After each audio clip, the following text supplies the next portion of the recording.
నమస్కారం. ఆయుష్మాన్ భవ కార్యక్రమానికి స్వాగతం, సుస్వాగతం. ఇవాళ మనం మహిళలకి సంబంధించిన పీసీఓడి ప్రాబ్లం గురించి మాట్లాడుకుంటాం. మీకు పీసీఓడి సంబంధించిన ప్రాబ్లం ఏమైనా ఉంటే కనుక స్క్రీన్ మీద స్క్రోల్ అవుతున్న నంబర్కి కాల్ చేసి డైరెక్ట్గా మన మేడంని అడగచ్చు. పీసీఓడి సమస్యల గురించి చెప్పడానికి మనతో పాటు ఉన్నారు డాక్టర్ హిమబిందు గారు. ఆవిడ ఆయుర్వేద ప్రముఖ స్పెషలిస్ట్ కూడా. సో ఆయుర్వేదకు సంబంధించిన దీని ఒక సొల్యూషన్స్, దాని ఒక మెడికల్ ట్రీట్మెంట్ గురించి ఆవిడ మనకు చెప్తారు. అసలు పీసీఓడి అంటే ఏంటి, పీసీఓడికి కారణాలు ఏంటి, ఇవన్నీ కూడా ఆవిడతో మనం తెలుసుకుందాం. నమస్తే మేడం. నమస్తే. Welcome to the show. Madam, మహిళలకి ఏంటంటే ఇప్పుడు ఉన్న జనరేషన్కి ఇది రెగ్యులారిటీ అది ఉండట్లేదు. అంటే రెగ్యులర్గా ఫుడ్ తీసుకోవట్లేదు, రెగ్యులర్గా చేయాల్సిన పనులన్నీ చేయట్లేదు. రకరకాల సమస్యలు మహిళలకి, ఎస్పెషల్లీ యూత్కి, దాంట్లో ఎస్పెషల్లీ లేడీస్కి ఎక్కువ సమస్యలు వస్తున్నాయి. సో ఇలాంటి ఒక సమస్యల్లోనే ఒక పీసీఓడి సమస్య అన్నది ఈ మధ్యన చాలా కామన్గా వినిపిస్తున్న సమస్య. అసలు ఈ పీసీఓడి సమస్య అంటే ఏంటి మేడం? పీసీఓడి అంటే యాక్చువల్గా పాలిసిస్టిక్ ఒవేరియన్ డిసీజ్ అంటాము. ఓకే. అంటే నీటి బుడగలు, తెలుగులో చెప్పాలి అంటే నీటి బుడగల్లాగా వస్తాయి సిస్ట్లు. Okay. So ovaries and so స్త్రీ ఓవరీస్లో ఏదైతే ఉందో ఓవం అని చెప్పని ఎగ్స్ అంటాం. సో అండాలు. ఓకే. ఈ అండాలు ఒకదానికన్నా ఎక్కువ వాటిలో మనకి ఈ సిస్ట్లు అనేవి ఫామ్ అవుతాయి. ఇది హార్మోనల్ ఇంబ్యాలెన్స్ వల్ల వచ్చే సమస్య. ఓకే. సాధారణంగా ఏమవుతుంది అంటే ప్రతి నెల మన శరీరంలో చాలా ఉంటాయి, మిలియన్స్ లో ఉంటాయి. ఇవి రిజర్వ్ లో ఉంటాయి ఓవమ్. సో అండాలు ఇవి ఇమ్మెచ్యూర్ ఫేజ్ లో ఉంటాయి మామూలుగా అయితే. సో ఏదైనా ఒక్కటే అండము ప్రతి నెల మెచ్యూర్ అవుతుంది. ఓకే. మెచ్యూర్ అయింది మనకు ఫలదీకరణం చెంది గర్భం రావడానికి అవకాశం ఉంటుంది. ఓకే. ఇదంతా కూడా ఏంటి అంటే it is regulated by the hormones. కాకపోతే ఈ పీసీఓడిలో జరిగేది ఏమిటి అంటే ఆ హార్మోనల్ ఇంబ్యాలెన్స్ వచ్చేస్తుంది. సో ప్రతి నెల కూడా ఒకదానికన్నా ఎక్కువ ఓవము కొద్ది ట్రిగ్గర్ అవుతాయి. ఓకే. సో అవి మెచ్యూర్ పూర్తిగా అవలేవు, ఈ లోపల వాటిలో అది ఫామ్ అవ్వడము. దాంతో ఏమవుతుంది అంటే ఈ సైకిల్ మొత్తము కూడా దెబ్బతింటుంది మనకి. ఓకే. దానికి తోడు ఈ ఎప్పుడైతే మనకి నెల సక్రమంగా ఇప్పుడు సైకిల్ ఎలా ఉంటుంది అంటే ఒక ఓవం మెచ్యూర్ అయ్యాక అది 2 days దాకా రిసెప్టివ్ ఫేజ్ లో ఉంటుంది. ఓకే. సో ఈ లోపల కనుక శుక్రకణాలతో ఫలదీకరణం చెందితే గర్భం వచ్చే ఛాన్స్ ఉంటుంది. ఓకే. అది జరగలేదు అంటే కనుక ఆ తర్వాత అది ఓవం ఇండోమెట్రియల్ లేయర్ తో పాటుగా షెడ్ అయ్యి అదే నెలసరి మనకి. ఓకే. ఎప్పుడైతే మనకి సైకిల్ మెచ్యురేషన్ ఫేజ్ దగ్గరే మనకి డిస్టర్బ్ అవుతుందో ఆ తర్వాత మిగతావన్నీ కూడా డిస్టర్బ్ అవుతాయి మనకి. సో నెలసరి సక్రమంగా ఉండకపోవడము, ఈ హార్మోనల్ ఇంబ్యాలెన్సెస్, అందులోనూ మెయిన్ గా ఏంటి అంటే పురుషుల్లో ఉండాల్సిన హార్మోన్స్ కొన్ని స్త్రీలలో ఉంటాయి. ఓకే. ఆండ్రోజెన్ లెవెల్స్ కొద్ది స్త్రీలలో కూడా ఉంటాయి. అట్లానే ఈస్ట్రోజన్ ఫిమేల్ హార్మోన్ అయినా కూడా పురుషుల్లో కూడా కొద్ది మైనర్ అమౌంట్ లో ఉంటుంది. ఓకే. దీనిలో జరిగేది ఏంటి అంటే స్త్రీలలో పురుష హార్మోన్ పెరుగుతుంది, టెస్టోస్టెరాన్ లెవెల్స్ పెరుగుతాయి. ఈ టెస్టోస్టెరాన్ లెవెల్స్ ఎప్పుడైతే పెరుగుతాయో దాంతో మహిళల్లో కూడా పురుష లక్షణాలు అంటే అన్వాంటెడ్ హెయిర్, ఇప్పుడు ఫేషియల్ హెయిర్ మగవాళ్ళలో ఉన్నట్టుగా కొద్దిగా గడ్డం కానీ మీసం కానీ కొద్దిగా అన్వాంటెడ్ హెయిర్ రావడము, హెయిర్ లాస్, అది కూడా టిపికల్ గా పీసీఓడిలో ఏంటి అంటే మేల్ ప్యాటర్న్ హెయిర్ లాస్ అంటాము. ఇప్పుడు బట్టతల మగవాళ్ళలోనే చూస్తాం, ఆడవాళ్ళలో చూడం మామూలుగా. సో ఇదే పీసీఓడిలో ఏంటి అంటే male pattern hair loss females లో కూడా చూస్తాం. సో ఇక్కడ ఈ హెయిర్ లైన్ రిసీడ్ అవుతూ బట్టతల లాగా అవ్వడము, నెలసరి సక్రమంగా రాకపోవడము, 3-4 నెలలు కాదు, కొంతమందికి 5-6 నెలలు కూడా రాదు. కామన్ గా మా దగ్గరికి వచ్చే వాళ్ళలో చూస్తూనే ఉంటాం. నెలల తరబడి రాదు, ఇర్రెగ్యులర్ ఉంటుంది, వచ్చినప్పుడు బాగా హెవీ బ్లీడింగ్ ఉండడము, అట్లానే అన్వాంటెడ్ హెయిర్ ఎక్కువ ఉండడము, స్కిన్ కూడా దల్సరిగా మారుతుంది. మెడ దగ్గర కానీ మిగతా ఫోల్స్ ఉన్న స్కిన్ ఫోల్స్ ఉన్న ప్లేసెస్ లో ఆంపిట్స్ ఇట్లాంటి చోట్లంతా కూడా నల్లగా రావడము. మీరు చాలా మందికి చూస్తుంటారు ఇక్కడ మెడ దగ్గర అంతా నల్లగా అయిపోతూ ఉంటుంది. సో ఇట్లాంటి లక్షణాలు వీటన్నిటితో పాటు ఏంటి అంటే కామన్ గా ఇంపాక్ట్ పడేది ఎక్కడ అంటే హెల్త్ మీద. Okay, they become more susceptible for all life style diseases. వీళ్ళలో ఇన్సులిన్ లెవెల్స్ పెరుగుతాయి, దాంతో షుగర్కి బాగా ఎక్కువ స్కోప్ ఉంటుంది. అట్లానే కార్డియాక్ డిసీజెస్ ఇవన్నీ కూడా. సో పీసీఓడి నెక్స్ట్ స్టేజ్ వచ్చేసి పీసీఓఎస్. Okay syndrome. సో అక్కడ మిగతా డిసీజెస్ అనే మొదట్లో మనకి ఓన్లీ ఓవరీస్ దగ్గర దాని ఇంపాక్ట్ కనిపిస్తూ ఉంటుంది. So ovaries testosterone levels increase అవడం వల్ల వచ్చే ప్రాబ్లమ్స్, అట్లానే వెయిట్ గెయిన్ వల్ల వచ్చే ప్రాబ్లమ్స్ ఇవి కనిపిస్తాయి. పీసీఓఎస్ స్టేజ్లోకి వెళ్ళేసరికి మనకి డయాబెటీస్ ఇవన్నీ కూడా ఉంటాయి. సో కామన్గా వచ్చే సమస్య ఇన్ఫర్టిలిటీ. సో మా దగ్గరికి వచ్చేది మిగతావన్నీ కూడా పక్కన పెట్టినా కూడా ఎక్కువగా ఫస్ట్ ఇన్ఫర్టిలిటీ ఎప్పుడైతే పెళ్ళై 3-4 ఏళ్ళు అవుతుంది కన్సీవ్ కావట్లేదు అన్నారో అప్పుడు చేస్తే చాలా మందిలో కామన్గా ఉండేది పీసీఓడి. సో ఇన్ఫర్టిలిటీ ఒక సమస్య, వెయిట్ గెయిన్ తోటి వచ్చే మిగతా సమస్యలన్నీ కూడా ఉంటాయి. అంటే దీంతో పాటు థైరాయిడ్ ప్రాబ్లం కూడా వస్తుందంటారా? థైరాయిడ్ చాలా మందిలో కో ఎగ్జిస్టింగ్ చూస్తాము. ఓకే, కంపల్సరీ పీసీఓడి ఉన్న వాళ్ళలో థైరాయిడ్ ఉండాలి, థైరాయిడ్ ఉన్న వాళ్ళలో పీసీఓడి ఉండాలి అని లేదు. కానీ ఇవన్నీ కూడా హార్మోనల్ ఒకటండి, ఇవన్నీ కూడా లైఫ్ స్టైల్ రిలేటెడే. సో ఒకసారి ఎప్పుడైతే కరెక్ట్ లైఫ్ స్టైల్ లేదో అది ఒక సైకిల్ లాగా ట్రిగ్గర్ చేస్తూ పోతుంది రకరకాల ప్రాబ్లమ్స్. అన్డిజైరబుల్ లైఫ్ స్టైల్కి తోడు మిగతా ససెప్టబుల్ ఫ్యాక్టర్స్ ఏ ఉంటాయో ఆ డిసీజెస్ వస్తాయి. మనం ఫర్దర్గా డిస్కస్ చేద్దాం. ఒక కాలర్ ఉన్నారు. హలో అండి, ఆయుష్మాన్ భవ కార్యక్రమానికి స్వాగతం. Hello sir. ఎస్ మేడం, మీ పేరు ఎక్కడి నుంచి కాల్ చేస్తున్నారు? నా పేరు లలిత, కర్నూలు జిల్లా సార్. అచ్చా, మీ సమస్య ఏంటో అడగండి అమ్మా. నా సమస్య ఇదే సార్, నీటి బుడుగులు ఉన్నామన్నారు. అదే డేట్ అసలు కావడం లేదు సార్, ఒక 4 సంవత్సరాల నుంచి. మీ వయసు ఎంతమ్మా? నా వయసు ఇప్పుడు ఒక 27-28 ఉంటారు మేడం. ఓకే, మీకు ఏ సమస్య ఉందని చెప్పండి, టెస్ట్ చేయించారు అసలు? మామూలు ఇట్లే మేడం, డేట్ సరి కావడం వలన చేపించినాను. డేట్ కాదు కదా ఏమని చూపించుకుంటే ఇట్లా నీటి బుడుగులు ఉన్నాయని చెప్పినారు మేడం వాళ్ళు. మాత్రలు ఒక 4 నెలలు మాత్రలు వాడినాను. మాత్రలు వాడినప్పుడు ఒకటే ఒక నెల అవుతాను, లేదంటే లేదు మరి మేడం అట్లా. ఓకే, మీకు ఇప్పుడు నీటి బుడగలతో పాటు ఇంకా వేరే మీరు ఎదుర్కొంటున్న సమస్యలు ఏంటి? బరువు బాగా ఎక్కువ ఉండడం లాంటివి ఏమైనా ఉన్నాయి? బాగా ఎక్కువ బరువు ఉన్నారా అమ్మా? బరువు ఎక్కువ ఉన్నాను మేడం. ఓకే, మరి మీరు తీసుకోవాల్సిన ఆహారం విషయంలో, ఎక్సర్సైజ్ విషయంలో అదేమన్నా చెప్పారా? ఆహారం వేసామా మేడం? అదే మామూలు మేడం, మేము ఇంట్లో కాయగూరలు, రెట్టి, పప్పన్నము, నాన్ వెజ్ అవన్నీ తింటుంటాం మేడం. అదేమ్మా, పీసీఓడిలో ముఖ్యం ఆహార నియమాలమ్మా. ఆహార నియమాలు, ఎక్సర్సైజ్. ఓకే, అల్లోపతిలో అయితే దీనికి ఎక్కువ ఏమీ కూడా మందులు లేవు. పీరియడ్స్ రావడానికి మందులు, అట్లానే అవసరమైతే కొద్ది మెట్ఫార్మిన్ లాంటి మందులు తప్పించి అల్లోపతిలో పీసీఓడి నీటి బుడగల సమస్యకి పూర్తి చికిత్స లేదు. మీకు దగ్గరలో ఆయుర్వేదం డాక్టర్లు ఎవరన్నా ఉంటే కనుక వాళ్ళని కన్సల్ట్ చేయడం ఒకటి. మీకు ఇది మందులతోటి చాలా వరకు రిలీఫ్ ఉంటుంది. అట్లానే ఖచ్చితంగా మీరు ఆహారం విషయంలో జాగ్రత్తలు తీసుకోవాలి. ఇప్పుడు నాన్ వెజ్ లాంటివి మానేయాలి, బయట దొరికే ప్యాకేజ్డ్ ఫుడ్స్, స్వీట్స్, పాలతో చేసిన పదార్థాలు ఇట్లాంటివన్నీ కూడా మానేసి సాత్విక ఆహారము లిమిట్లో తీసుకోవడము, అట్లానే ఎక్సర్సైజ్, ఈ 2 చేసి బరువు తగ్గితేనే పీసీఓడి సమస్య కూడా మీకు అదుపులోకి వస్తుంది.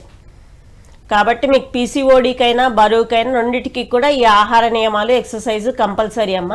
వీటికి తోడు ఖచ్చితంగా మందులు వాడుకోవాల్సి ఉంటుంది మీరు కొన్ని నెలలు. మీకు దగ్గరలో ఆయుర్వేద వైద్యులు ఎవరైనా ఉంటే సంప్రదించండి, లేదు మమ్మల్ని సంప్రదించినా సరే నా ఫోన్ నెంబర్ కూడా ఉంటుంది. సో మీకు ఎట్లా ఏంటి మేము చెప్తాము. ఇది తగ్గదన్న సమస్య ఏమీ లేదు, తగ్గుతుంది.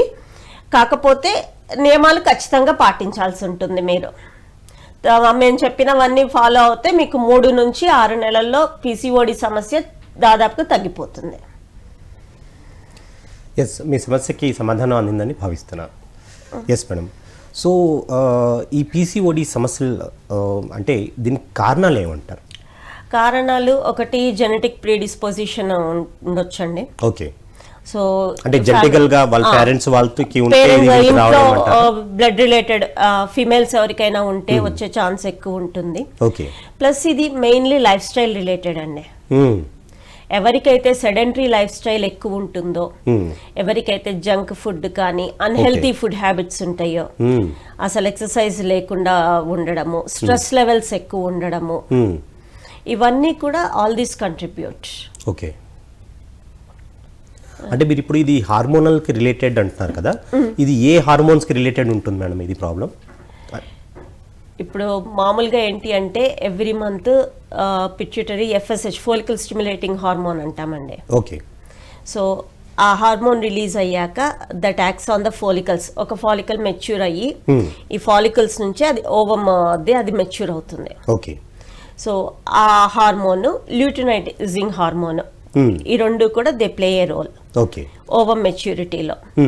సో ఆ హార్మోన్స్ ఫస్ట్ ల్యూటినైజింగ్ హార్మోన్ ఎప్పుడైతే అవసరానికి మించి సెక్రీట్ అవుతుందో that causes disruption. Okay. Okay. ఈ ల్యూటినైజింగ్ హార్మోన్ ఎక్కువ అవుతుంది, అదే టైంలో ఈస్ట్రోజన్ లెవెల్స్ కూడా ఉండాల్సిన దానికన్నా పెరుగుతాయి. ఇవి ఎప్పుడైతే పెరుగుతాయో they trigger even excess production of insulin. Okay. Insulin కూడా శరీరం, మనం తినే శరీరం లో మనం తినే ఆహారంలో షుగర్ లెవెల్స్ ఎప్పుడైతే శరీరానికి అవసరమైన ఎనర్జీగా మార్చుకోవడానికి ఏదైతే ప్రాసెస్ ఉందో ఇన్సులిన్ అవసరం. కాబట్టి ఇన్సులిన్ ఎలాగో సెక్రీట్ అవుతూనే ఉంటుంది, కానీ అది ఒక స్థాయికి మించి సెక్రీట్ అవుతే బాడీలో ఇన్సులిన్ రెసిస్టెన్స్ వస్తుంది. Okay. So same amount of గ్లూకోజ్ని శరీరం జీర్ణం చేసుకోవడానికి అవసరం పడే ఇన్సులిన్ మోతాదు పెరుగుతుంది. ఇన్సులిన్ రెసిస్టెన్స్ లో జరిగేది అది. ఓకే. షుగర్ లో అయినా సరే మనకు జరిగేది అదే. ఈవెన్ ఇక్కడైనా కూడా సేమ్ ప్రాసెస్ జరుగుతుంది. అందుకనే PCOD ఉన్న వాళ్ళు more susceptible for diabetes. Okay. అట్లానే టెస్టోస్టెరాన్ లెవెల్స్ కూడా పెరుగుతాయి.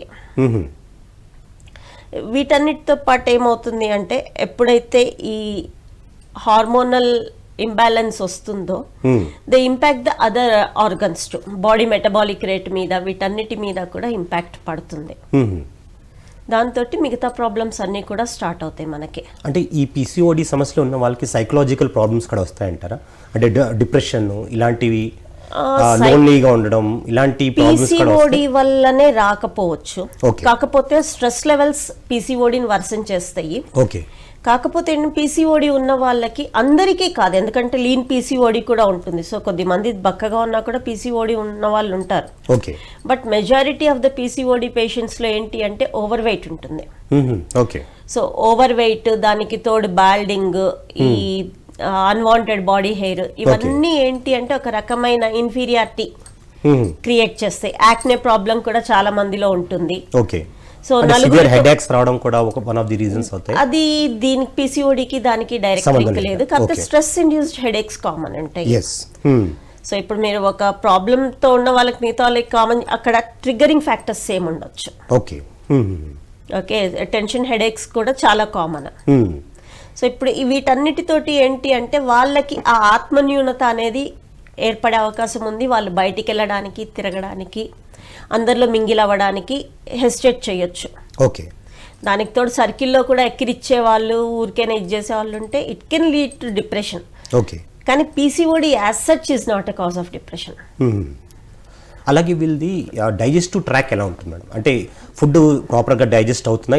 ఇలాంటి సిచ్యువేషన్లో ఉన్న వాళ్ళకి ఆ డైజెస్టివ్ రిలేటెడ్ ప్రాబ్లమ్స్ అయినా వస్తాయి? ఖచ్చితంగా ఉండే ఛాన్స్ ఉంది. ఎందుకంటే అసలు డైజెషన్ సరిగ్గా ఉండి తిన్నది జీర్ణం చేసుకోగలిగే శక్తి ఉంటే రాదు.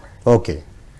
ఇదే కాదు, majority of the diseases digestive system ఒక్కటి మనం సరిగ్గా చూసుకుంటే చాలు, we can avoid majority of the diseases. Okay. So PCOD ఉంది అంటే డైజెషన్ ప్రాబ్లం ఉంది. కాకపోతే చాలా మంది ఏమనుకుంటారు అంటే ఆకలి మాత్రమే క్రైటీరియన్ గా తీసుకుంటారు డైజెషన్ అంటే. కాదు. ఓకే. డైజెషన్ సరిగ్గా ఉంది అంటే ఆకలి సరిగ్గా వేయడము, టైంకి వేయడము, ఇప్పుడు సమ్యక్ అగ్ని, సమ్యక్ పచనము, ఇవి మా ఆయుర్వేదిక్ లో చెప్పేవి. సో ఎప్పుడైతే ఇది అగ్ని సరిగ్గా ఉందో ఈవెన్ బాడీలో కూడా ఆ లైట్నెస్ అది ఉంటుంది, తిన్నది ఎప్పుడైతే సరిగ్గా అరుగుతుందో. అట్లానే బోవెల్స్ ఎవాక్యుయేషన్ అనేది మనకు మోషన్ కూడా ఫ్రీగా అవుతుంది, అందులో కూడా ఏమీ ప్రాబ్లం ఉండదు.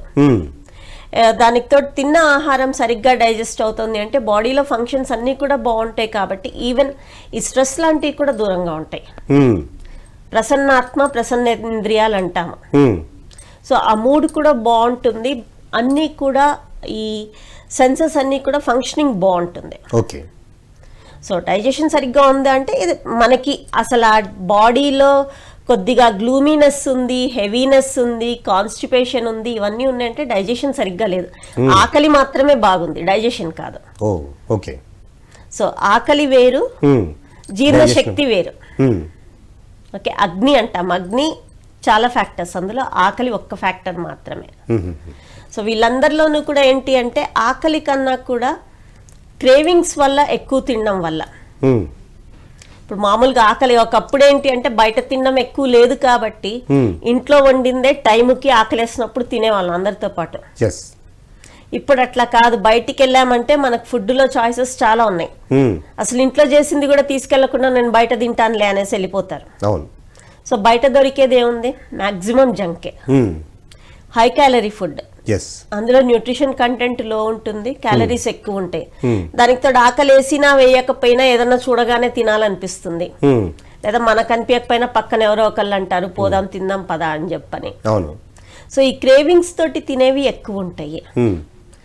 పీసీఓడికే కాదు, మాక్సిమం లైఫ్ స్టైల్ డిసీజెస్ అన్నిటికీ కూడా రీజన్ ఇదే, ఫుడ్ దగ్గర కంట్రోల్ లేకపోవడం. అక్కడ ఆకలేసి కాకుండా మనకి తినాలనిపించి తింటున్నాం.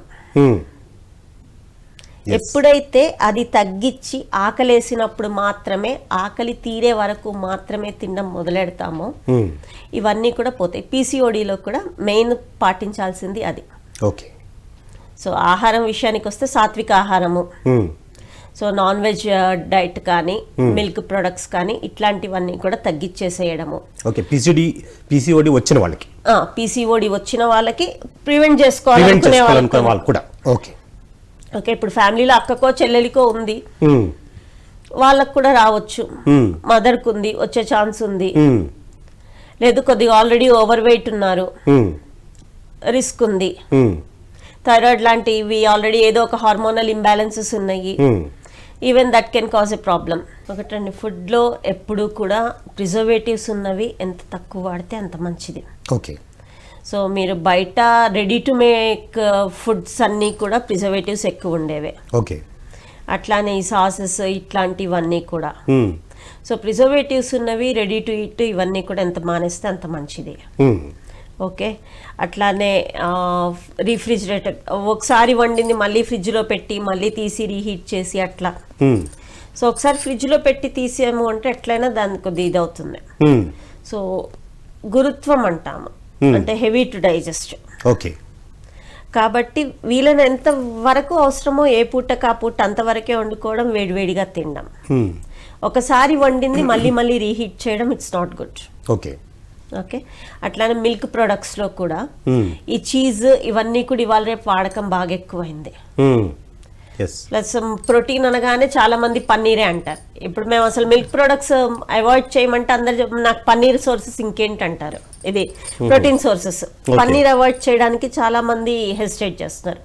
బట్ ఇవన్నీ కూడా ఏంటి అంటే ఇన్సులిన్ రెసిస్టెన్స్ పెంచుతాయి, ఇండైరెక్ట్ గా వీటికి పీసీఓడి తగ్గడానికి కూడా అవరోధం అవుతాయి అవి. ఓకే. నాన్ వెజ్ డైట్ ఒకటి, even non veg diet calorie రిచ్చే కాదు, ఇవన్నీ కూడా it triggers a lot many factors. Okay. Psychological irritations అవన్నీ కూడా, స్పెషల్లీ ఇప్పుడున్న హలాల్ మీట్ ఇవన్నీ కూడా. ఎందుకు అంటే అది దాన్ని చంపేటప్పుడు when the animal is in too much in distress, ట్రామాలో ఉన్నప్పుడు దానికి రిలీజ్ అయ్యే ఆ హార్మోన్స్ అవన్నీ కూడా ఎట్లయినా మనం తినే దానిలోకి వస్తాయి. ఓకే. సో ఈ నాన్ వెజ్ డైట్ కూడా మేజర్ కంట్రిబ్యూషన్. అంటే ఈ మధ్యన లైఫ్ స్టైల్లో ఈవెన్ ఆల్కహాల్, తర్వాత సిగరెట్ కన్సంప్షన్ కూడా, ఇవన్నీ అడిక్షన్స్ మేజర్ కాజ్. ఇవొక్కటే సిగరెట్స్ ఇవే కాదు, డ్రగ్స్ కూడా చాలానే పెరిగింది ఒక రకంగా చెప్పాలి అంటే. ఇవే కాకుండా స్ట్రెస్ ఒకటి. సగం అసలు అడిక్షన్స్ కి రీజన్ ఏం చెప్తారంటే స్ట్రెస్. ఓకే. అంటే వర్క్ రిలేటెడ్ స్ట్రెస్ అంటారు. ఓకే, అందరికీ ఆల్కహాల్, అందరికీ సిగరెట్స్ అలవాటు ఉండకపోవచ్చు లేడీస్కి. Yes. అవి అలవాటు ఉన్న వాళ్ళ పర్సెంటేజ్ చాలా మైనర్, కానీ మిగతా వాళ్ళకి కూడా టీలు, కాఫీలు, కెఫిన్ రిలేటెడ్ ఇవన్నీ కూడా బాగా ఎక్కువ కన్సంప్షన్కి రీజన్ మళ్ళీ చెప్పేది స్ట్రెస్. అవును. Okay, so any sort of stress, any addiction, ఏదైనా సరే అవసరం లేకపోయినా మీకు చేయాలనిపిస్తుంది అంటే that's an addiction. Okay. Okay, Yes. దానికి తోడు ఇప్పుడు ఉండే ఈ ఓటీటీవీ కంటెంట్ ఇవన్నీ కూడా, serials, films, so even they trigger the hormonal surges. Okay. So violent content కానీ, మితిమీరిన సెక్షువల్ కంటెంట్ కానీ, Okay. ఇవన్నీ కూడా. సో అట్లాంటివి కూడా అవాయిడ్ చేయమని చెప్తాము. ఓకే. ఓకే, డైట్ ఎలాగూ వి గివ్ స్పెసిఫిక్ ఇన్స్ట్రక్షన్స్. వీలైనంత వరకు లో క్యాలరీ. ఓకే, మనం ఖర్చు పెట్టే క్యాలరీస్ కన్నా మనం తీసుకునే క్యాలరీస్ తక్కువ ఉండాలి. ఓకే. So around 1000 to 1200 calories per day తోటి మేనేజ్ చేయొచ్చు ఓకే. If you're cautious. పూర్తిగా డైట్ రెస్ట్రిక్షన్ మోడ్లోకి వెళ్ళిపోనక్కర్లేదు. ఏం తినాలి, ఏం తినకూడదు అది చూసుకొని వీలైనంత వరకు ఫ్రెష్గా లోకల్గా పండేవి, ప్లస్ కార్బ్ కంటెంట్ తగ్గించాలి అంటే రైస్ కంటెంట్ అది తగ్గించుకొని, అందరము చెప్పేది అదే, కర్రీస్ కానీ పప్పు కానీ ఇవి ఎక్కువ తీసుకోండి, రైస్ కంటెంట్ తగ్గించుకోండి. ఈవెన్ రోటీలు లాంటివి తిన్నా కూడా ఇవాళ రేపు గ్లూటెన్ ఇంటాలరెన్స్ చాలా మందికి ఉంటుంది. సో ఉత్త గోధుమ పిండి కాకుండా కొద్ది మిగతా గ్రెయిన్స్ కలుపుకోవడం కానీ, లేదా జొన్న రొట్టెలు లాంటి ఆల్టర్నేటివ్కి షిఫ్ట్ అవ్వడం కానీ, రాగి దోశలు ఇట్లాంటివి. సో ఆల్టర్నేటివ్స్ చాలా ఉన్నాయి మనకి లో క్యాలరీ డైట్ కావాలి అంటే. కావాల్సిందల్లా ఏంటి అంటే ఖచ్చితంగా ఫాలో అవ్వాలి అన్న డెసిషన్, విల్ పవర్ వాళ్ళకు ఉండాలి, అది చేసుకునే ఓపిక ఉండాలి, కొద్ది టైం తీసుకొని చేసుకోవాల్సి ఉంటుంది. ఇది ఫస్ట్ థింగ్, బయటి ఫుడ్ మానేస్తే సగం అన్నెసరీ క్యాలరీస్ తగ్గిపోతాయి. So prefer home made food. అది ఫ్యామిలీ మొత్తం కలిసి కూర్చొని తినడం ఒక రూల్గా పెట్టుకున్నారు అంటే అందరికీ కూడా that helps. Home made food ఖచ్చితంగా ప్రిపేర్ అవుతుంది అప్పుడు ఇంట్లో. వీలైనంత వరకు వేడివేడిగా అప్పటికప్పుడు వండిందే తినడం, ఒక 2 పూట్లకి ఒకటే చేసేసి కాకుండా. అంతకైతే ఈవినింగ్ ఏమన్నా ఒకటే రైస్ ఐటమ్ తోటే స్నాక్ లాగా చేసుకోవచ్చు, ఏ కిచిడీలో అట్లాంటివి ఏమన్నా 2 పూట్ల అయిందనుకుంటే. బట్ పొద్దునొండిందే సాయంత్రం ఫ్రిడ్జ్ లో పెట్టేసి సాయంత్రం అట్లా కాకుండా ఏ పూటకు ఆ పూట వేడివేడిగా చేసుకొని తినడము. వీలైనంత వరకు లోకల్ ప్రొడ్యూస్, మన ఏరియాలో మనకు దొరికేవి, ప్లస్ సీజనల్ గా పండేవి. ఇప్పుడు ఒక సీజన్ లో వేరే సీజన్ వస్తున్నాయి అంటే they are definitely hybrid varieties కానీ అన్యాచురల్ మీన్స్. అట్లా కాకుండా seasonal fruits and seasonal vegetables, locally produced, imported కాదు, ఎప్పటికప్పుడు ఫ్రెష్ గా 10 రోజులకు ఒకసారి తెచ్చేసుకొని ఇంట్లో పెట్టుకొని అవి సగం వాటి న్యూట్రిషన్ వాల్యూ అంతా పోయిందాకా ఆగడం కాకుండా ఏ రోజు ఆ రోజు పోనీ 2-3 రోజులకు ఒకసారి తెచ్చుకోవడం. And including more of leafy vegetables. అట్లానే ఫైబర్కి ఓట్స్ కూడా కొద్ది డైట్లో రెగ్యులర్ పార్ట్ చేయొచ్చు. ఓట్స్లో కూడా మళ్ళీ ఇన్స్టెంట్ ఓట్స్ కన్నా కూడా రోల్డ్ ఓట్స్ కానీ స్టీల్ కట్ ఓట్స్ కానీ అవి దే ఆర్ మోర్ బెనిఫిషియల్. ఎందుకంటే అవి ఇన్సులిన్ రెసిస్టెన్స్ పెంచవు, లో గ్లైసెమిక్ ఇండెక్స్ అవి. ఇవన్నీ కూడా చిన్న చిన్న ఇవన్నీ. ప్లస్ మామూలుగా అయితే మిగతావన్నీ కూడా మిల్క్ ప్రొడక్ట్స్ మానేయమని చెప్తాము. బట్ అదే పీసీఓడీలో అయితే కొద్దిగా పులిసిన మజ్జిగ, దట్ హెల్ప్స్. అట్లాంటి కొద్ది ఫ్రీక్వెంట్ గా మజ్జిగ చారు లాంటిది పెట్టుకొని తాగడము. బటర్ మిల్క్ తాగొచ్చా? కొద్దిగా పులిసింది, అదేంటి అంటే వేడి చేస్తుంది. ఇప్పుడు మామూలుగా అయితే వేడి చేసేవన్నీ మిగతా వాళ్ళు అవాయిడ్ చేస్తారు, బట్ బరువు తగ్గాలన్నా పీసీఓడీకైనా వేడి చేసేవి మంచివి. ఇప్పుడు పండ్లలో బొప్పాయి, అట్లా వీటిలో నువ్వులు, ఇట్లాంటివన్నీ. ఇప్పుడు మామూలుగా కూడా పీరియడ్స్ రావట్లేదు, కొద్ది పీరియడ్స్ తొందర రావాలి అంటే బెల్లం తినమని చెప్తాం, బెల్లం పట్టి. బెల్లం పట్టి కానీ నువ్వుండ కానీ ఏంటిది దాంట్లో ఇది అది వేడి చేసి కొద్ది ట్రిగ్గర్ చేస్తుంది యూట్రైన్ యాక్టివిటీని. సో సిమిలర్ వేడి చేసేవి ఏవైనా కూడా మెటబాలిక్ రేట్ పెంచుతాయి, అది ఉత్త పీరియడ్స్ కోసం అనే కాదు. సో బాడీలో మెటబాలిక్ యాక్టివిటీ మొత్తాన్ని కూడా పెంచుతుంది కాబట్టి క్యాలరీ కన్సంప్షన్ పెరుగుతుంది. కాబట్టి ఇండైరెక్ట్ అది వెయిట్ లాస్లో కూడా హెల్ప్ అవుతుంది. ఓకే. హార్మోనల్ ఇంబ్యాలెన్స్ని కొద్దిగా సెట్ చేయడంలో కూడా it helps in the long run. Yes. So ఇప్పుడు ఇది ఏ ఏజ్ గ్రూప్కి వస్తుంది అంటారు పీసీఓడి? అంటే మనం ఇప్పుడు కేటగరైజ్ చేస్తే సమ్ 18 to 25 years ఏజ్ గ్రూప్లో వస్తుందా, లేకపోతే 60 years దాటిన వాళ్ళకి వస్తుందా, లేకపోతే ఏ ఏజ్ గ్రూప్? ఏజ్ గ్రూప్ అండి, ఫర్టైల్ ఏజ్ గ్రూప్ అంటే ఎనీ మెన్సురేటింగ్ ఉమెన్ వచ్చే ఛాన్సెస్ ఉన్నాయి. ఓకే. అంటే 60 years తర్వాత యూజువల్లీ మెనోపాజ్ వచ్చేస్తుంది కదా, సో ఆ సెగ్మెంట్ వాళ్ళకి రాదంటారా? మెనోపాజ్. అవును. ఓకే, ఆ సెగ్మెంట్ లో రాదు. ఓకే. ఓకే. ప్లస్ 40 years తర్వాత కూడా ఉండొచ్చు చాలా మందికి, బట్ దీంతో ఈ కంప్లైంట్ తోటి వచ్చే వాళ్ళు తక్కువ ఉంటారు. ఎందుకు అంటే ఒకసారి 40 దాటింది అంటే ఓకే పీరియడ్స్ మెనోపాజ్ వస్తుందేమో కాబట్టి రెగ్యులర్ అయినా లైట్ తీసుకునే ఛాన్సెస్ ఉంటాయి. కాకపోతే ఆ ఏజ్ గ్రూప్లో కూడా వస్తుంది, బట్ ఎక్కువగా మా దగ్గరికి వచ్చే ఏజ్ గ్రూప్ ఎక్కువైతే ఏదైతే ఉందో late teens, okay, 20s 30s. Okay, late teens వీళ్ళందరూ ఎక్కువ వచ్చేది ఎక్కువ ఇర్రెగ్యులర్ సైకిల్స్ కన్నా కూడా ఈ హెయిర్ లాస్ ఇట్లాంటి యాక్నే, ఓకే, ఈ ప్రాబ్లమ్స్ తోటి ఎక్కువ వస్తారు. Married women many of them approaches for infertility. Okay. Okay.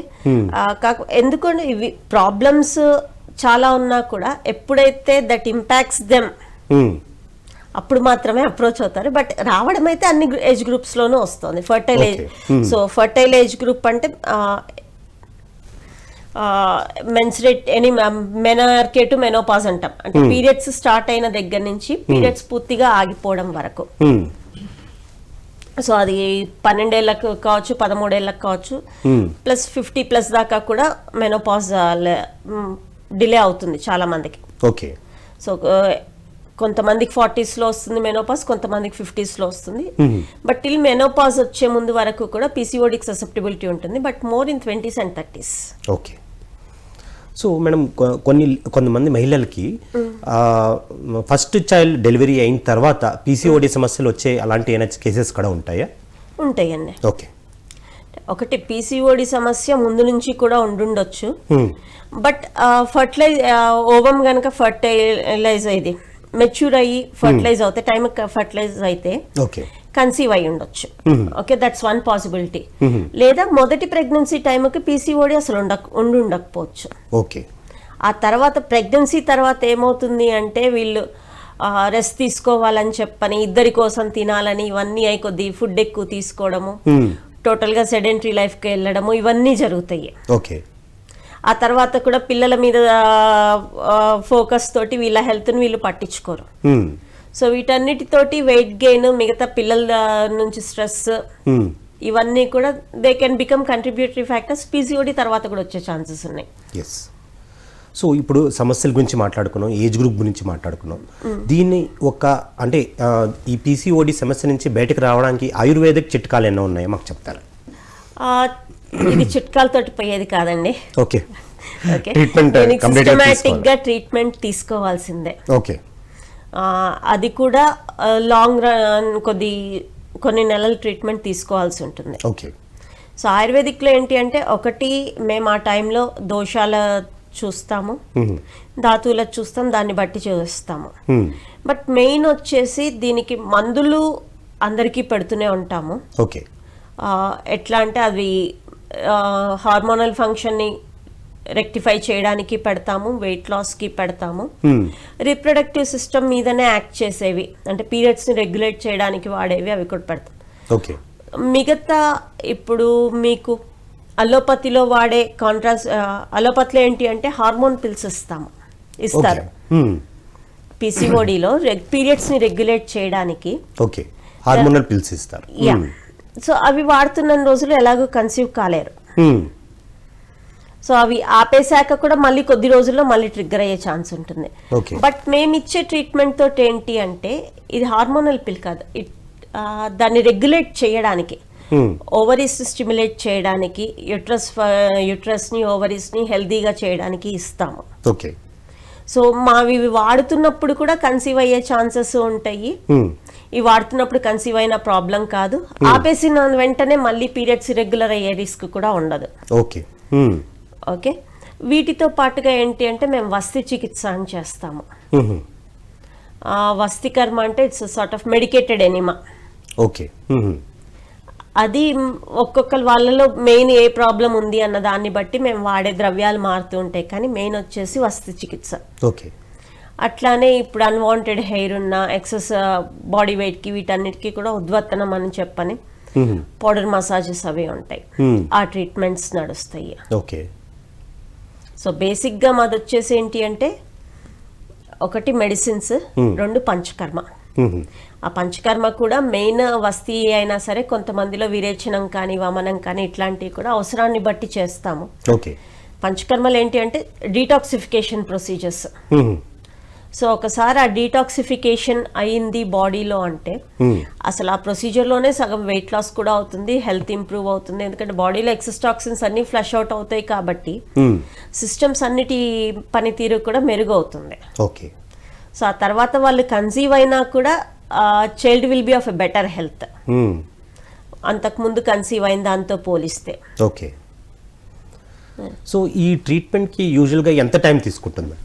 అంటే అప్రాక్సిమేట్ యావరేజ్ ఎంత టైం తీసుకుంటుంది? మెడిసిన్స్ అయితే కనుక మినిమం 2 to 3 months మినిమం ఇస్తామండి. ఓకే. ఎందుకంటే రిజల్ట్ కనిపించడానికి that's the minimum time taken. Okay. వస్తీ అది యాక్చువల్గా సైకిల్స్లో ఇస్తాము. సో 8 days కానీ 15 days కానీ 30 days కానీ అది పేషెంట్కి ఉన్న టైముని బట్టి డిసీజ్ సివియరిటీని బట్టి ఉంటుంది. ఓకే. సో మినిమం వచ్చేసి 8 days సైకిల్. సో అవసరమైతే మళ్ళీ ఒక 2 to 3 months తర్వాత మళ్ళీ ఒకసారి సేమ్ సైకిల్ రిపీట్ చేస్తాం. ఇవన్నీ ఏంటి అంటే ఓపీ బేసిస్ మీద తీసుకోగలిగే ట్రీట్మెంట్స్. సో అది ట్రీట్మెంట్ తీసుకొని వాళ్ళ పని వాళ్ళు చేసేసుకోవచ్చు. ఓకే. డే టైంలో మిగతా రెగ్యులర్గా. అట్లానే విరేచనం కానీ వమనం కానీ చేయాల్సి వస్తే అది మినిమం వీక్ టు 10 days దానికి ప్రిపరేటరీ పెట్టుకోవాల్సి వస్తుందా? మా దగ్గర అబ్జర్వేషన్లో ఉండక్కర్లేదు, బట్ బాడీని ప్రిపేర్ చేయడానికి. ఓకే. ఓకే. దానికి కొన్ని పథ్యము అదంతా కూడా స్ట్రిక్ట్గా ఉంటుంది. సో మినిమం ఒక 1 week ప్రిపరేటరీ ప్రొసీజర్ ఉంటుంది. అది చేసేది ఒక రోజే ఉంటుంది ఎప్పుడైనా కూడా. కాకపోతే ఆ తర్వాత కూడా ఒక వీక్ 10 days కొద్ది బాగా స్ట్రిక్ట్ పథ్యం అది ఉంటుంది. బట్ రిజల్ట్స్ అయితే వాటికి వెంటనే వస్తి చేసినా వమనం చేసినా విరేచనం చేసినా మిగతా రిజల్ట్స్ వెంటనే కనిపిస్తాయి. ఓకే. కాకపోతే పీరియడ్స్ టోటల్గా రెగ్యులర్గా రావడానికి కొద్ది టైం పట్టొచ్చు. వీటన్నిటికీ కూడా సపోర్టివ్గా మెడికేషన్ కూడా అవసరం పడుతుంది. ఓకే. సో మీరు ట్రీట్మెంట్ ఇచ్చిన తర్వాత కొంతకాలం నయమైపోయింది, మళ్ళీ వాళ్ళకి అదే సేమ్ పీసీఓడి ప్రాబ్లం వచ్చిన అలాంటి కేసులైనా మీరు చూసారా? అలాంటి కేసులైనా వస్తాయంటారా? పీసీఓడి తగ్గడానికే టైం పడుతుంది కానీ మళ్ళీ వెంటనే అయితే రాదండి. ఓకే. కాకపోతే ఒకటి మెయిన్ చేసేది ఫోకస్ పెట్టేది లైఫ్ స్టైల్ కరెక్షన్. సో వాళ్ళది గనక మెయింటైన్ చేసుకుంటూ వెళ్తే మళ్ళీ ఆ ప్రాబ్లం రాదు. ఓకే. కానీ మెయింటైన్ చేయలేదు అంటే ఆల్రెడీ ససెప్టిబిలిటీ ఉన్న వాళ్ళకి అసలు ఫస్ట్ ప్రాబ్లం వచ్చింది అంటేనే వాళ్ళకి అది ససెప్టిబిలిటీ ఉంది. సో మళ్ళీ వాళ్ళు రెగ్యులర్ పాత లైఫ్ స్టైల్కి వెళ్ళిపోతే మళ్ళీ వచ్చే ఛాన్సెస్ ఉంటాయి. అదేమీ రాదు అన్నదైతే గ్యారంటీ లేదు. ఎస్. సో మీరు అన్నారు ఒకసారి ఈ పీసీఓడి సమస్యకి మీరు మెడిసిన్స్ అది ఇచ్చిన తర్వాత మళ్ళీ వచ్చే ఛాన్సెస్ లేదు అన్న, కానీ వాళ్ళ పాత పద్ధతిలో పాత లైఫ్ స్టైల్లో మళ్ళీ వెళ్తే కనుక మళ్ళీ పీసీఓడి సమస్యలు వచ్చే పాసిబిలిటీ ఉంది అనేసి అంటున్నారు. సో మీరు చాలా మటుకు కేసెస్ డీల్ చేస్తూ ఉంటారు, లైవ్ కేసెస్ డీల్ చేస్తూ ఉంటారు, పీసీఓడి సంబంధించినవి మరి ఎన్నో కేసులు వచ్చి ఉంటాయి. సో ఆ లైవ్ కేసెస్ నుంచి ఎలాంటి సమస్యలతో వాళ్ళు మీ దగ్గరకు వచ్చారు, తర్వాత వాళ్ళకి మీరు ట్రీట్మెంట్ ఎలా ఇచ్చారో ఆ అంశం పైన కొంచెం మాకు చెప్తారా? చాలా మటుకు వీటికి వచ్చేది ఫస్ట్ థింగ్ కాస్మెటిక్ పర్పసెస్ కండి అన్మ్యారీడ్ వాళ్ళైతే కనుక. ఓకే. ఓకే. ఎప్పుడైతే స్కిన్ కండిషన్ బాగోదు, యాక్నే బాగా వస్తున్నాయి, బట్ మెజారిటీ వచ్చేది హెయిర్ లాస్ గురించి. ఓకే. సో హెయిర్ లాస్ గురించి అని వస్తారు. అప్పుడు వాళ్ళని హిస్టరీ అడిగితే యూజువల్గా వాళ్ళకి థైరాయిడ్ కానీ పీసీఓడి కానీ ఇవన్నీ కూడా ఉంటాయి. ప్లస్ పెళ్లి కావాల్సిన పిల్లలు కానీ 30sలో ఉన్న లేడీస్ 40sలో ఉన్న లేడీస్ వాళ్ళు ఎక్కువగా వచ్చేది వెయిట్ లాస్ కోసం వస్తారు. సో వెయిట్ గెయిన్కి రీజన్ ఏంటి అన్నది అప్పుడు అన్ని ఇన్వెస్టిగేట్ చేసుకుంటూ కొంతమందికి వాళ్ళకి ముందే తెలిసి ఉంటుంది పీసీఓడి ప్రాబ్లం వాళ్ళకు ఉంది అని. ఓకే. సో దానికి ట్రీట్మెంట్ కూడా తీసుకుని ఉండుంటారు. అప్పుడు ఏమి తీసుకోకపోయినా కూడా కొంతమందికి అసలు ఏమీ తెలియదు అప్పటిదాకా ఆ ప్రాబ్లం ఉంది అన్నది. ఓకే. ఎందుకంటే ఇప్పుడు ఇన్ఫర్టిలిటీ ప్రాబ్లం ఏమీ లేదు, కన్సీవ్ అయ్యారు లేదా తర్వాత ఎప్పుడో వచ్చింది అంటే కనుక వాళ్ళకి అది డౌట్ రాకపోవచ్చు. ప్లస్ పీసీఓడి ఉన్నంత మాత్రాన అందరికీ పీరియడ్స్ బాగా డిలే అవుతాయి అని కూడా లేదు. సో ముందర నుంచి కొద్దిగా ఇర్రెగ్యులర్ సైకిల్ ఉన్న వాళ్ళకి డౌట్ కూడా రాకపోవచ్చు. సో వెయిట్ గెయిన్ బాగా అయ్యామనో అట్లాంటి ప్రాబ్లమ్స్కి వస్తారు. అదే మ్యారేజ్ అయ్యి కొన్ని ఏళ్ళు అయిన వాళ్ళు ఎక్కువగా వాళ్ళు ఇన్ఫర్టిలిటీ కోసం. ఓకే. సో వాళ్ళైనా కూడా యూజువల్గా అలోపతిలో అదంతా కూడా ట్రై చేసే వస్తారు కాబట్టి పోస్ట్ 30 వస్తారు మా దగ్గరికి ఇన్ఫర్టిలిటీకి వచ్చే వాళ్ళు ఎక్కువ మటుకు. ఓకే. సో వీళ్ళకి ట్రీట్మెంట్ ఏంటి అంటే ఫస్ట్ థింగ్ ఒకటి వాళ్ళ ఇమీడియట్ కన్సర్న్ అడ్రస్ చేస్తాము. అలానే ఇది పీసీఓడికి కూడా ట్రీట్ చేయడం. ఓకే. ఇప్పుడు వచ్చింది హెయిర్ లాస్కి అయినా సరే పీసీఓడిని ట్రీట్ చేయకుండా ఆ హెయిర్ లాస్ ట్రీట్ చేయలేము. ఓకే. సో పీసీఓడికి మెడిసిన్స్ ఇస్తూ దానికి వాళ్ళు విల్లింగ్ ఉంటే కనుక వస్తికర్మ అవి చేస్తాము. దాంతోపాటు హెయిర్ గ్రోత్కి అది యాక్నే అయినా అంతే. ఓకే. సో ఇవ్వడం రక్తశోధనకి దానికి ఇచ్చిన ఎక్స్టర్నల్ అప్లికేషన్స్ ప్లస్ రక్తశోధనకి ట్రీట్మెంట్ ఇవన్నీ ఇచ్చినా కూడా పీసీఓడికి కూడా స్టార్ట్ చేస్తాము. అదే స్టూడెంట్స్ కానీ వర్కింగ్ ఉమెన్ వీళ్ళందరిలోనే ఎక్కువ స్ట్రెస్ ఉంటుంది. ఓకే. సో వాళ్ళకి ఈ ఇందాక మీకు చెప్పిన ట్రీట్మెంట్స్తో పాటుగా శిరోధార అని చెప్పని చేస్తాము. అది ఏంటి అంటే స్ట్రెస్కి, ఇన్సోమ్నియా లాంటి వాటికి, ఆల్ యాంగ్జైటీ రిలేటెడ్ ప్రాబ్లమ్స్కి one of the best treatments. Okay. అట్లా కొన్ని పీసీఓడితో పాటు కొంతమందికి ట్యూబల్ బ్లాక్స్ ఇట్లాంటివి ఏమన్నా కూడా ఉంటాయి. సో అట్లాంటి వాళ్ళకి ఉత్తర వస్తి అని చెప్పని అదొక ట్రీట్మెంట్ అట్లాంటివి కూడా చేస్తూ ఉంటాం. సో ఇవి ఏవైనా కూడా ఏంటి అంటే వాళ్ళ మెయిన్ కన్సర్న్ మీద ఫోకస్తో పాటుగా మెయిన్ వచ్చేసి పీసీఓడి క్యూర్ చేయడానికే ఫస్ట్ ప్రిఫరెన్స్ ఉంటుంది. ఓకే. ప్లస్ వాళ్ళకి ఇమీడియట్ కన్సర్న్ ఏదైతే ఉందో అది కూడా వాళ్ళకి రిజల్ట్ తొందరగా కనిపించాలి కాబట్టి దాని మీద కొద్దిగా ఎక్కువ ఫోకస్ ఉంటుంది. ఓకే. అంటే ఈ పీసీఓడి సమస్య పీసీఓడి సింగిల్గా రాదు, దీంతో పాటు మల్టిపుల్ సమస్యలు కూడా వస్తాయి అంటారు కదా? ఇప్పుడు పీసీఓడిలోనే రకరకాల సమస్యలు ఉంటాయి. ఓకే. వెయిట్ గెయిన్ ఉంటుంది, ఇర్రెగ్యులర్ పీరియడ్స్ ఉంటాయి, ఇర్రెగ్యులర్ పీరియడ్స్ వల్ల మళ్ళీ ఇన్ఫర్టిలిటీ ప్రాబ్లం ఉంటుంది. అంటే దిస్ బండల్ ఆఫ్ ప్రాబ్లమ్స్ అన్నమాట. స్కిన్ పీసీఓడి అంటే బండల్ ఆఫ్ ప్రాబ్లమ్స్ అని చెప్పొచ్చు. స్కిన్ ప్రాబ్లం ఉంటుంది, ఎక్సెసివ్ హిర్సుటిజం అంటాము. ఓకే. అంటే అన్వాంటెడ్ హెయిర్ బాడీలో. ఇప్పుడు ఫిమేల్స్ కి గడ్డం కానీ మీసం కానీ ఇక్కడ మిగతా బాడీ హెయిర్ కానీ ఎక్కువ ఉండక్కర్లేదు. అవును. ఉండదు మామూలుగా. కానీ పీసీఓడిలో వాళ్ళ గడ్డం దగ్గర, మీసం దగ్గర, పొట్ట దగ్గర ఇవన్నీ కూడా బాగా హెయిర్ గ్రోత్ ఎక్కువ ఉంటుంది. ఓకే. సో మేల్స్ లో ఉండే ప్యాటర్న్ లో ఉంటుంది. హెయిర్ లాస్ కూడా ఇందాక చెప్పాను కదా, మేల్ ప్యాటర్న్ హెయిర్ లాస్ అంటాం, బట్టతల లాగా. ఓకే. సో మామూలు హెయిర్ లాస్ కన్నా కూడా వాళ్ళకి ఎప్పుడైతే ఇది రిసీడింగ్ హెయిర్ లైన్ ఇది వెనక్కి పోతుందో ఇంకెక్కువ టెన్షన్ ఉంటుంది. ప్లస్ వీళ్ళందరిలోనూ కామన్ గా విటమిన్ డి డెఫిషియన్సీ బాగా ఉంటుంది కాబట్టి బోనీ పెయిన్స్ తోటి వచ్చే వాళ్ళు కూడా చాలా మంది ఉంటారు. లో బ్యాక్ ఏక్ కానీ, నీ జాయింట్ పెయిన్స్ కానీ ఇవి కామన్ కంప్లైంట్స్ మేము చూసేది. సో వాటితో వచ్చినప్పుడు కూడా యాక్చువల్గా రావడం లో బ్యాక్ ఎక్కువ పెయిన్కో వచ్చినా కూడా అప్పుడు కాజెస్ అన్ని ఎవాల్యుయేట్ చేస్తాం కాబట్టి వాళ్ళలో కూడా కొంతమంది మెయిన్ అక్కడ కాజేటివ్ ఫ్యాక్టర్ వచ్చేసి పీసీఓడి ఉంటుంది. ఓకే. వాళ్ళు ఏ సమస్యలో వచ్చినా కానీ మీరు టోటల్గా ఫుల్ బాడీ చెకప్ చేస్తారు? సమస్య ఏది ఉన్నా కూడా మూలాన్ని కనుక్కోవాలి కదండి. కరెక్ట్. సో అక్కడ హిస్టరీలోనే సగం తెలిసిపోతుంది మనకి. ఇప్పుడు ఇర్రెగ్యులర్ పీరియడ్స్ ఉన్నాయి, ప్లస్ వీళ్ళలో మామూలుగా చాలా మంది ఫీమేల్స్ లో ఫస్ట్ డే సివియర్ పెయిన్ ఉంటుంది. ఓకే. సో పీసీఓడిలో ఇంకా ఎగ్రేటెడ్ పెయిన్ ఉంటుంది. అట్లానే పీరియడ్స్ వచ్చినప్పుడు డిలేడ్ గా వస్తాయి కాబట్టి బాగా ఎక్కువగా ఉంటుంది బ్లీడింగ్, అబ్నార్మల్లీ హెవీ. ఓకే. ఇందాక చెప్పిన స్కిన్ ప్రాబ్లమ్స్ ఏవైనా కూడా రావచ్చు. ఎకాంథస్ నైగ్రికన్స్ ఇక్కడ స్కిన్ అంతా కూడా డార్క్ అవ్వడం, పిగ్మెంటేషన్ లేదా అన్వాంటెడ్ బాడీ హెయిర్ ఇవన్నీ కూడా ఉంటాయి. ఇన్వెస్టిగేషన్స్ చూస్తే కనుక మనకి టెస్టోస్టెరాన్ లెవెల్స్ హై ఉంటాయి. ఓకే, అల్ట్రాసౌండ్ స్కానింగ్ కనుక చూస్తే అందులో ఓవరీస్లో సిస్ట్లు ఉంటాయి. ఓకే, ఇవన్నీ కూడా కొరాబరేటివ్ ఎవిడెన్స్. అచ్చా, అంటే ఈ ఆయుర్వేదంలో మీరు యూజ్ చేసే టూల్స్ ఏ ఉంటాయి మేడం? అంటే ఆయుర్వేదంలో మేము టూల్స్ కాదండి, మాది యాక్చువల్గా వచ్చేసి దోషాలు ధాతువులని బేస్ చేసుకొని చేసేదే. ఓకే, అంటే మీరు అంటే మిగతా ఈ టూల్స్ ఈ గ్యాజెట్స్ అన్ని యూజ్ చేయడం అనేది ఆయుర్వేదంలో ఉండదంటారు?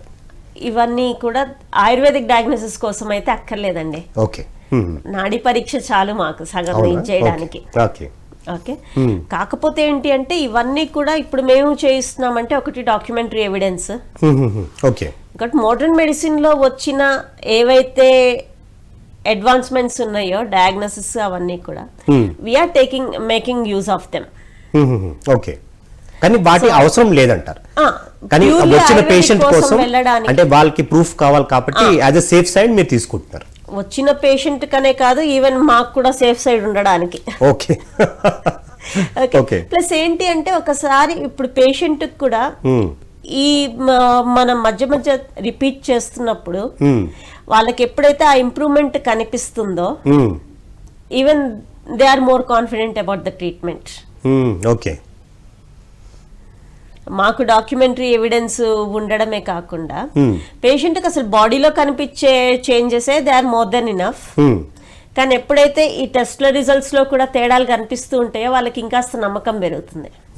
ఓకే, ఇంకోటి ఆయుర్వేదంలో కూడా రకరకాలు చెప్పారు. ఇప్పుడు 2-3 డిసీజెస్ సిమిలర్ ఉంటే ఏం చెయ్యాలి ఏంటి అన్నవన్నీ కూడా అంత టైం ఇప్పుడు ముందు మా దగ్గర మేము టైం పెట్టాలనుకున్న పేషెంట్లకు అంత టైం ఉండదు. ఓకే, ఓకే, సో అది కొన్నిటిని ఎలిమినేట్ చేయడానికి కానీ కొన్ని కన్ఫర్మ్ చేసుకోవడానికి కానీ modern diagnostic tools useful. Okay, ఇప్పుడు ఈ స్కాన్లు ఇవన్నీ కూడా ఆయుర్వేదంలో లేవు. అవును, కానీ ఆ లక్షణాలు కొరాబరేట్ చేసుకోవడానికి స్కాన్ రిపోర్ట్స్ హెల్ప్ అవుతాయి. ఓకే, ప్లస్ మరీ ఎక్కువ టైం స్పెండ్ చేయాల్సిన అవసరం లేదు ఇట్లాంటివి ఉన్నప్పుడు అవి అసెస్ చేయడానికి. ఓకే, సో ఒక పేషెంట్ మీద మేము స్పెండ్ చేయాల్సిన టైం కూడా తగ్గుతుంది. అందుకని వీటినన్నిటిని యూజ్ చేసుకోవడం కానీ కంపల్సరీ ఆయుర్వేదిక్ కి కంపల్సరీ అని కాదు. అచ్చా, సో మన పీసీఓడి సమస్య పైన మన పిఎంసి ప్రేక్షకులకి ఇచ్చే మీ ఫైనల్ మెసేజ్ ఏంటి మేడం? అంటే దీని మీద ఎలా వాళ్ళు జాగృతగా ఉండాలి, ఎలాంటి కేర్ తీసుకోవాలి అన్న దానిపైన ఒక మెసేజ్ ఇవ్వండి. పీసీఓడి కూడా మెయిన్ వచ్చేసి లైఫ్ స్టైల్ ప్రాబ్లం. సో ఒకటి కరెక్ట్ లైఫ్ స్టైల్, స్ట్రెస్ని తగ్గించుకోవాలి, డయట్ సరిగ్గా తీసుకోవాలి, ఫిజికల్ యాక్టివిటీ ఇంప్రూవ్ చేసుకోవాలి. ఓకే, ఈ 3 కనుక చేస్తే పీసీఓడి సగం కంట్రోల్లోకి వస్తుంది. ఇప్పటిదాకా లేకపోతే కనుక ఈ 3 కనుక ఫాలో అవుతే పీసీఓడి వచ్చే ఛాన్సెస్ తగ్గుతాయి. ఓకే, ఎస్ మేడం, మీరు ఎంతో అద్భుతంగా మరి పీసీఓడి గురించి చెప్పడం జరిగింది. చాలా విపులీకరించి దాని కారణాలు ఎందుకు వస్తాయి, దానికి నివారణ ఏమేమి చేస్తే తగ్గుతుంది, దాన్ని ఎలా మనం అవాయిడ్ చేయగలుగుతాం అనే అంశం పైన ఎంతో అద్భుతంగా చెప్పారు. మీకు ఎంతో కృతజ్ఞతలు. సో ఇదండి ఇవాళ ఆయుష్మాన్ భవ కార్యక్రమం. ఇంకొక ఎపిసోడ్లో మళ్ళీ కలుసుకుందాం. అంతవరకు సెలవు.